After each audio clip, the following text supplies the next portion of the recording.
Assalamualaikum warahmatullahi wabarakatuh. Nama saya Arifah Fadiana Syafika dari kelas 10 MIPA 5 akan menceritakan tentang dakwah Rasulullah SAW di Madinah.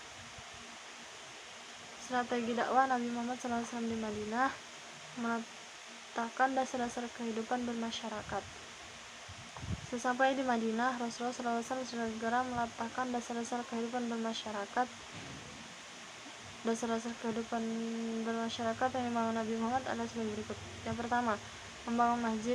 Masjid yang dibangun Nabi Muhammad SAW tidak saja dijadikan sebagai pusat kehidupan beragama atau beribadah, tetapi sebagai tempat bermusyawarah, tempat mempersatu kaum muslimin agar memiliki jiwa yang kuat.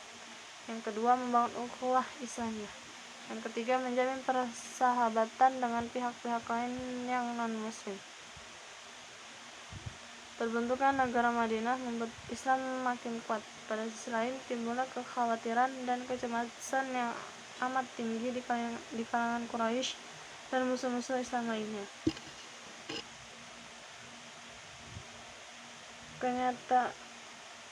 Kenyataan ini mendorong orang-orang Quraisy dan yang lainnya melakukan berbagai macam bentuk ancaman dan gangguan. Untuk itu, Nabi Muhammad SAW mengatur siasat dan membentuk pasukan serta mengadakan perjanjian dengan berbagai kabilah yang ada di sekitar Madinah. Upaya kaum muslimin mempertahankan Madinah melahirkan banyak peperangan. Berikut diuraikan beberapa peperangan yang terjadi antara kaum muslimin dengan musuh-musuh mereka. Yang pertama, ada Perang Badar. Perang Badar merupakan peperangan yang pertama kali terjadi dalam sejarah Islam. Perang ini berlangsung antara kaum muslimin melawan musyrikin Quraisy. Peperangan ini terjadi pada tanggal 8 Ramadan tahun kedua Hijriah dengan perangkapan yang sederhana. Nabi Muhammad SAW dengan 305 orang pasukan berangkat ke luar Madinah, kira-kira 120 km dari Madinah, tepatnya di Badar. Pasukan Nabi bertemu dengan pasukan Quraisy, sejumlah antara 900 sampai 1000 orang. Dalam peperangan ini, Nabi Muhammad SAW dan kaum muslimin berhasil memperoleh kemenangan. Yang kedua, ada Perang Uhud. Kekalahan dalam Perang Badar makin menimbul kebencian Quraisy kepada kaum muslimin. Karena itu, mereka bersumpah akan menuntut balas kekalahan tersebut. Pada tahun ketiga Hijriah, mereka berangkat ke Madinah dengan membawa 300 pasukan berunta, 200 pasukan berkuda, dan 700 orang di antara mereka memakai baju besi. Pasukan ini dipimpin oleh Khalid bin Walid. Kedatangan pasukan Quraisy ini disambut Nabi Muhammad SAW dengan sekitar 1000 pasukan. Ketika Nabi Muhammad SAW melewati batas kota, Abdullah bin Ubay menarik 300 pasukan yang terdiri atas orang Yahudi dan kembali ke Madinah. Ketika pasukan Nabi Muhammad SAW melewati batas kota, Abdullah bin Ubay menarik 300 pasukan yang terdiri atas orang Yahudi dan kembali ke Madinah. Dengan pasukan yang masih tersisa 700 orang, Nabi Muhammad SAW melanjutkan perjalanannya. Pasukan Nabi Muhammad dan pasukan Quraisy bertemu di Bukit Uhud. Perang besar pun berkobar.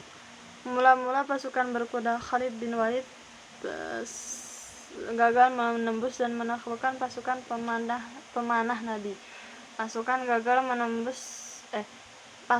Quraisy kacar-kacir, namun kemenangan yang sudah diambang pintu gagal diraih karena pasukan Nabi Muhammad SAW, termasuk pasukan pemanah, tergoda oleh harta peninggalan musuh.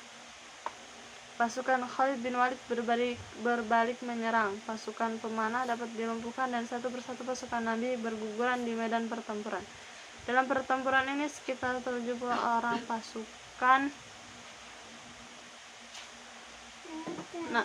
Nabi gugur sebagai syuhada. Setelah peperangan ini, Nabi Muhammad SAW menindak tegas Abdullah bin Ubay dan pasukannya. Bani Nadir, satu dari dua suku Yahudi Madinah yang berkomplotan dengan Abdullah bin Ubay, diusir dari Madinah. Kebanyakan mereka pergi dan menetap di Khaybar. Yang ketiga ada Perang Ahzab atau Khandaq. Bani Nadir yang menetap di Khaybar berkomplot dengan musyrikin Quraisy untuk menyerang Madinah. Pasukan gabungan mereka kekuatan 24.000 pasukan. Pasukan ini berangkat ke Madinah pada tahun ke-5 Hijriah. Atas usul Salman Al-Farisi, umat Islam menggali parit untuk pertahanan. Oleh karena itu perang ini disebut dengan perang Khandaq atau parit. Selain itu peperangan ini disebut dengan perang Ahzab, sekutu beberapa suku, karena Bani Nadir, orang Yahudi, terusir dari Madinah. Musyrikin Quraisy dan beberapa suku Arab dan masih musyrikin berkomplotan melawan pasukan Islam. Yang keempat ada perang Hunain. Meskipun Mekah telah ditaklukkan, tidak semua suku Arab bersedia tunduk kepada Nabi Muhammad SAW. Ada dua suku yang masih melakukan perlawanan terhadap Nabi Muhammad SAW, yaitu Bani Thaqif di Taif dan Bani Hawazin di antara Mekah dan Taif. Kedua suku ini berkomplotan melawan Nabi Muhammad SAW dengan alasan menuntut balas atas berhala-berhala mereka yang ada di Ka'bah yang dihancurkan oleh tentara Islam ketika menaklukkan Mekah dengan kekuasaan 12.000 pasukan di bawah pimpinan Nabi Muhammad SAW. Tentara Islam berangkat menuju Hunain dalam waktu singkat. Nabi Muhammad SAW dan pasukannya dapat menumpas pasukan musuh. Dengan takluknya Bani Thaqif dan Bani Hawazin, seluruh jazirah Arab di bawah kekuasaan Nabi Muhammad SAW. Yang kelima ada perang Tabuk. Perang Tabuk merupakan perang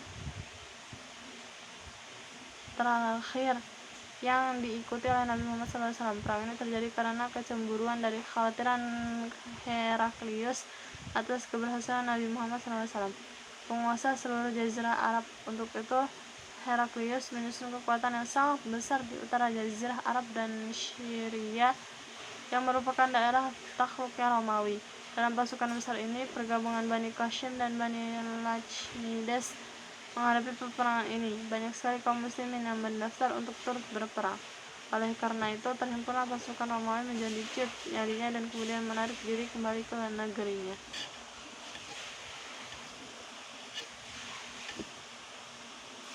Itu dia bisa.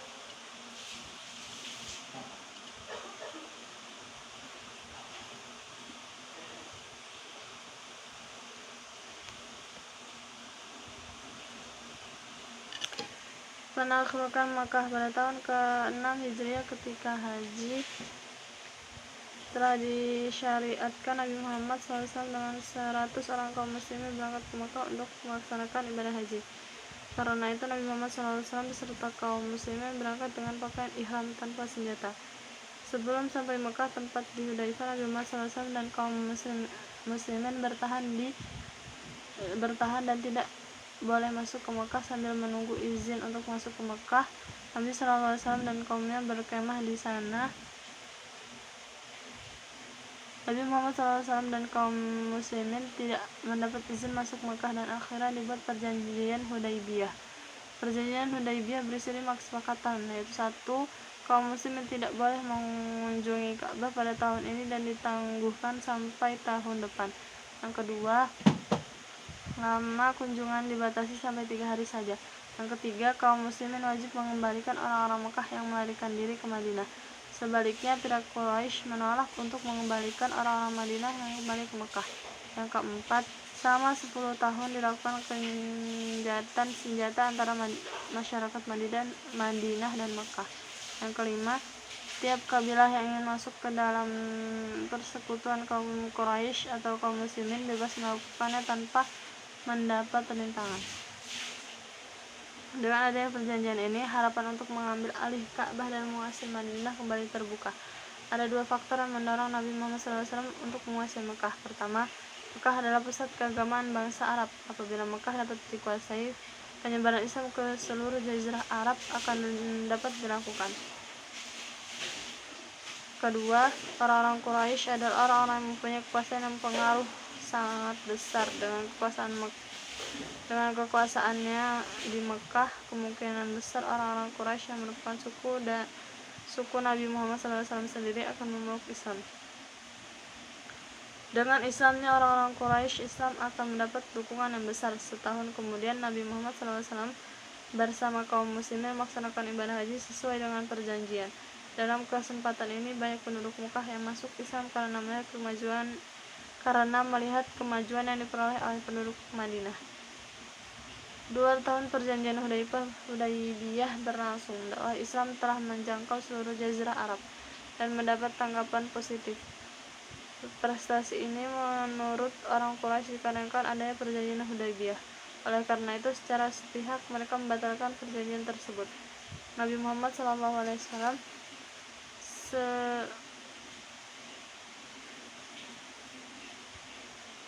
segera berangkat ke Mekah dan dengan 10.000